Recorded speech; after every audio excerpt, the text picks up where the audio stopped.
Tony, in one of your favorite blocks, one of my favorite blocks in your fear block illustration is the fear, the false expectations appearing real, and the false evidence appearing real. And I use that a lot with the fighters when I'm chatting with them and trying to get my hands wrapped around their brain. You told me a long time ago, fear is usually something that you're afraid of that has not happened yet. The event hasn't happened. Right. And typically, in the event, you're never afraid. You're just experiencing it. Right. And those are very powerful tools I've used over the years. You know, how can I grow that, or what are some techniques I can use with my guys in that specific component without going into the whole fear loop? You know, you don't want to complicate it, and you know this. You know, we've talked about the science of how you even prepare your guys, and nothing changes in their routine a month out, and that simple stuff. So I think you're, you know, not to waste valuable interview time, but I would say that you're doing a great job. I mean, I look at your fighters, I look at their records, I look at their behaviors, hanging out with you at the UFC and stuff, and I can't think of, you know, anything to add to that might complicate it. And this is kind of maybe a counter. Not counterintuitive, but anticlimactic, you know, answer. But you know, it's getting them to understand exactly what you said, and it was actually inspired by Gavin Becker's book Gift of Fear, when he talked about that fear is like static, you know, in your brain, but it's stuff that hasn't even happened yet. It's just chatter, chatter, chatter. Other research and other things that have inspired me is like that unsolicited thought, where you're sitting there and all of a sudden you go. And that unsolicited negative thought engenders a fear spike. I don't know what the hell that was.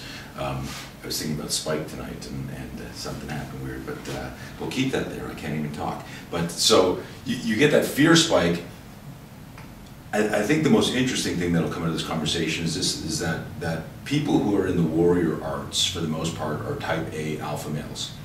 And if I get a fear spike, and when my fighter walks out, or my opponent walks out, and someone else is there, or my wife is there, I'm not going to turn to you and go, "Coach, man, I fucking just got a fear spike. I feel like shit. I feel like, where's my mom?" You know, you're not going to say that. You're going to internalize it. You're going to, you know, but you need to talk about it. I really believe you need to have a safe environment to talk about it.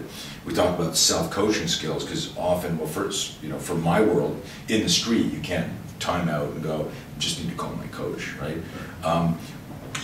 You know this, but your viewers don't. I grew up on skis. I grew up in Canada. My father and mother were part of the original Canadian Ski Patrol, and 1.5 years old I was skiing.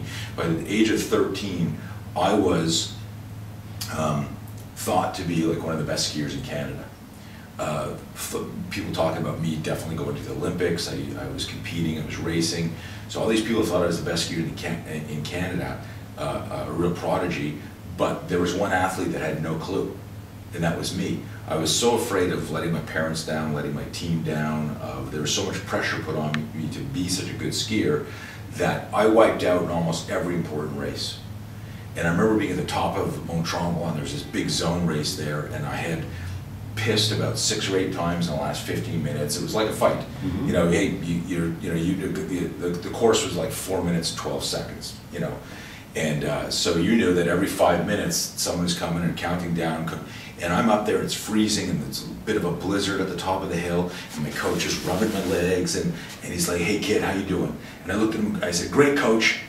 And I wanted to say to him, this is 1973, I wanted to say to him, how come I want to puke? If I'm so good, why do I want to throw up right now?